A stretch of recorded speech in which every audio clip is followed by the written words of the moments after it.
నమస్తే, welcome to our channel. నేను పద్మిని. ప్రస్తుతంతో పాటు సోషల్ యాక్టివిస్ట్ కృష్ణకుమారి గారు ఉన్నారు. మాట్లాడదాం. మేడం నమస్తే. నమస్తే. సోషల్ మీడియా వేదికగా, ట్విట్టర్ వేదికగా ట్వీట్స్ పర్వం జరుగుతోంది, ట్వీట్స్ యుద్ధం జరుగుతోంది. ఏబిఎన్ ఆర్కే గారికి, అలాగే విజయసాయి రెడ్డి గారికి.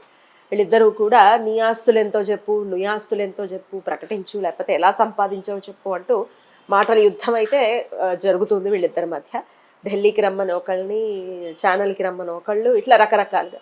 ఏమిటి అంశం, ఎందుకు వీళ్ళిద్దరి మధ్య గొడవ అనేది స్టార్ట్ అయింది అనుకోవచ్చు? ఇప్పుడు విజయసాయి రెడ్డి వార్తల్లో ఉండాలి అనుకుంటున్నాడు. మీలాంటి వాళ్ళ గురించో నాలాంటి వాళ్ళ గురించో మాట్లాడాడు అనుకోండి, ఎవరు చూస్తారు? అదే రాధాకృష్ణని ఉద్దేశంగా చేసుకుని అతన్ని ఛాలెంజ్ చేస్తే, ఆ ఛాలెంజ్కి అప్పుడు ఏవో కొన్ని ఛాలెంజ్లు వచ్చినాయి. మొక్కలు పెట్టే ఛాలెంజ్లు, రైస్ బకెట్ ఛాలెంజ్లు ఇవి వచ్చినాయి కరోనా టైంలో. బాగా కరోనా టైంలోనూ అంతకు ముందు కూడా. అవును. అయితే ఒక్కొక్క ఏమంటారు సెలబ్రిటీ ఇంకొక సెలబ్రిటీకి ఇసురుకున్నారు.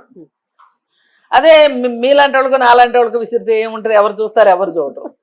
అంటే దీని అర్థం, మనం ఏం చేసినా నలుగురు వినేటట్లు, నలుగురు చూసేటట్లు ఉండాలి. ఒక అటెన్షన్ మనకు కావాల్సి గ్రాప్ చేయాలి. ఆ అటెన్షన్ కోసం తాపత్రయపడే వ్యక్తుల్లో విజయసాయి రెడ్డి ముందుంటాడు.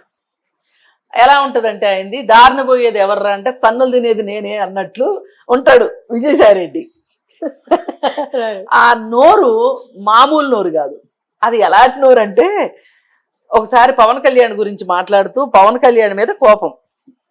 ఆ పవన్ కళ్యాణ్ గురించి ఎక్కడ మాట్లాడాలో అర్థం కాక ఆయనకి, ఆయన రాజ్యసభ మెంబర్ కదా, అక్కడ ఆయన ఒక విషయంలో వాపోయాడు. ఏంటంటే, హీరోలు డబ్బులు ఎక్కువ తీసేసుకుంటున్నారు, దీనివల్ల నిర్మాతల మీద భారం పడుతోంది, హీరోలు రెమ్యూనరేషన్ తగ్గించే విషయమే ఆలోచించాలి అని చెప్పి పార్లమెంట్లో మాట్లాడాడు, దిగువ సభలో, పెద్దల సభలో.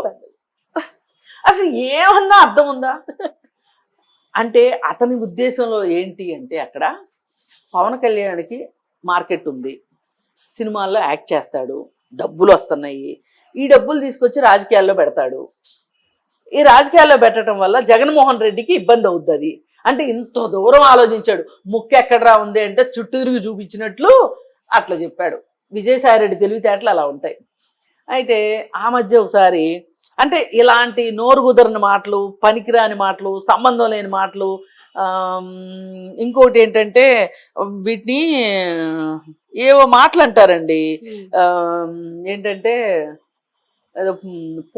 పోస్కోలు కబుర్లు, అలాగే ఇంకోటి పిట్టల ధర కబుర్లు, ఇవన్నీ చెప్తుంటాడు అనమాట. మొన్నటికి మొన్న ఏం చేశాడంటే, మాట్లాడుతూ పనిలో పనిగా, ఇప్పుడు నేను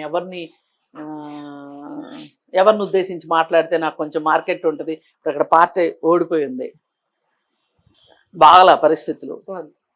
ఆ పరిస్థితుల్లో రాధాకృష్ణ మీదకి వెళ్ళింది. ఎందుకంటే ఆయన తొలి పలుకులో ఆదివారం రోజున పేపర్లో నన్ను, శనివారం సాయంత్రం వాళ్ళ ఏబిఎన్ ఛానల్లోనూ ప్రస్తుత రాజకీయ పరిస్థితుల గురించి మాట్లాడితే దాంట్లో జగన్మోహన్ రెడ్డి గురించి వీకెండ్ కామెంట్ లో, ఆర్కే వీకెండ్ కామెంట్స్. అయితే ఆ సందర్భంగా ఒక చర్చ వచ్చింది. ఏంటి అంటే, ఒక మాట ఇంతకుముందు ఏమని ఉన్నాడంటే విజయసాయి రెడ్డి, ఒక సైకిల్ కూడా లేని వ్యక్తి, సైకిల్ మాత్రమే ఉన్న వ్యక్తి, ఒక స్ట్రింగర్గా పనిచేసిన వ్యక్తి ఛానల్కి అధిపతి అయ్యాడు, ఎలా అయ్యాడు, అది ఇది అని చెప్పి మాట్లాడాడు. ఈయనేమన్నాడంటే దానికి, ఈ సంగతి నువ్వు చెప్పేదేంట్రా పనికిమాలినోడా, ఇట్లానా? అర్థం అదే, ఆయన మనసులో అదే. నేనే చెప్పా కదా, అది నువ్వేదో అపరాధ పరిశోధన చేసినట్టు చెప్తావేంటి? నేనే చెప్పా, నా జీవితం అలా మొదలైంది, నేను ఇవాళ ఇలా ఉన్నాను, ఒక పత్రికకి, ఒక ఛానల్కి అధిపతిగా ఉన్నాను, ఈ మధ్యలో ఎన్నో ఆటుపోట్లు, ఎన్నో ఇబ్బందులు, ఎన్నో అనుభవించాను, ఎన్నో తిరస్కారాలు పడ్డాను, ఎన్నో కష్టాలు పడ్డాను అని చెప్పాను నేను. అసలు నేను చెప్పింది నాకే చెప్తావేంటి నువ్వు, పానికి మాలనోడా, నో దూసుకో అక్కడ. అయినా నేనంటే చెప్పుకోగలిగాను ధైర్యంగా, ఇది నా ప్రస్థానము, ఇది నా ప్రయాణము అని నేను ఇది ప్రస్తుతం నా పరిస్థితి ఇది అని నేను చెప్పుకున్నాను. నువ్వు చెప్పరా ఏం చెప్తావో. ఆడిటర్గా ఉండి దొంగ కంపెనీలు ఎలా పెట్టాలి, సూట్ కేస్ కంపెనీలు ఎలా పెట్టాలి, అక్రమంగా డబ్బులు ఎట్లా సంపాదించాలి, క్విడ్ ప్రోకో ఎట్లా చెయ్యాలి, ఆ చేసిన డబ్బుల్ని ఎలా పంచుకోవాలి రాబందుల్లాగా, అవి కదా నీకు తెలిసింది. అవి ఏ రోజన్నా నీ నోటితో నువ్వు ఒప్పుకుంటావా? నువ్వు ఒప్పుకోవు కదా. నువ్వు అలా చేసిన డబ్బులే కదా నీకు. సరేరా, రా ఛానల్కి రా, మాట్లాడుకుందాం. నా ప్రస్థానం నేను చెప్తా, నీ ప్రస్థానం నువ్వు చెప్పు. ఓపెన్ హార్ట్ విత్ ఆర్కే ఉంది. అలా మాట్లాడాడు. మాట్లాడేసరికి ఈయనకి కన్నంలో తేలుగుట్టిన దొంగలాగా అయిపోయింది విజయసాయిరెడ్డి పరిస్థితి. అందుకని నీ ఛానల్కి నేను ఎందుకు వస్తాను, నువ్వు రమ్మని చోటకి నేను ఎందుకు వస్తాను, ఢిల్లీలో కూర్చున్నారా, ఢిల్లీలోనే మాట్లాడుకుందాం, నీ ఆస్తులు చిట్టా నా ఆస్తులు చిట్టా. ఏం చూపిస్తాడు? అన్ని దొంగ ఆస్తులు అయితే ఎక్కడ చూపిస్తాడు ఆస్తులు విజయసాయిరెడ్డి? నా దగ్గర ఏమీ లేదంటాడు. పాపం విజయసాయిరెడ్డికి ఏమీ లేదు అని చెప్పి ఎవరన్నా ఆస్తులు రాసిస్తారేమోనని అనుకుంటున్నాడు విజయసాయిరెడ్డి. ఇది వీళ్ళ వివాదం. ఈ మధ్యలో ఒక పెట్ట కథలాగా మన ఛానల్లో కూడా మాట్లాడుకున్నాం. సోషల్ మీడియాలో ఒక వార్త పుట్టించారు. ఆర్కే పెళ్లి చేసుకోబోతున్నాడు ఒక అపోలో హాస్పిటల్లో డాక్టర్ని పెళ్లి చేసుకోబోతున్నాడు అని చెప్పి. అయితే నేను సింపుల్గా ఒకటే మాట అన్నా, ఆయనకి భార్య చనిపోయింది, ఆవిడకి కూడా ఎటువంటి బంధము లేకపోయి ఉంటే గనక వాళ్ళిద్దరూ కలిసి ఉంటే మీకు నాకు వచ్చిన ఇబ్బంది ఏంటి? చట్టానికి వచ్చిన ఇబ్బంది లేదు, సమాజానికి వచ్చిన ఇబ్బంది లేదు, వాళ్ళ పిల్లలకి ఎవరికి ఇష్టం ఇబ్బంది లేనప్పుడు మీకు నాకు ఎందుకు అని అడిగా నేను.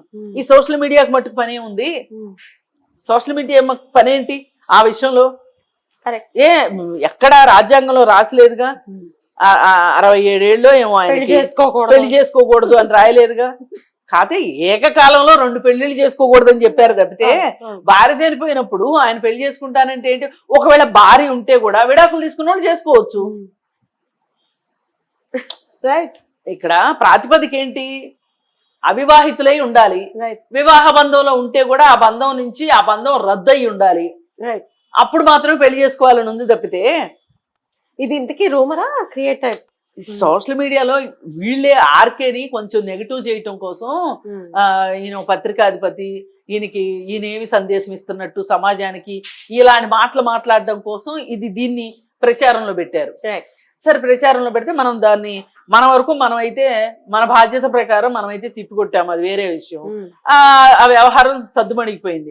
ఇట్లాంటి ఆట వెనకమాల కూడా విజయసాయిరెడ్డి ఉంటాడు అన్న మనం ఏమి ఆశ్చర్యపోకర్లా. ఇలా దివాళా కోరు మాటలు మాట్లాడాలి అన్నా, ఇలాంటి పనికిమాలిన మాటలు మాట్లాడాలి అన్నా, అదేమంటే ఏంటి అంటే వాళ్ళ బాధ ఏంటి అంటే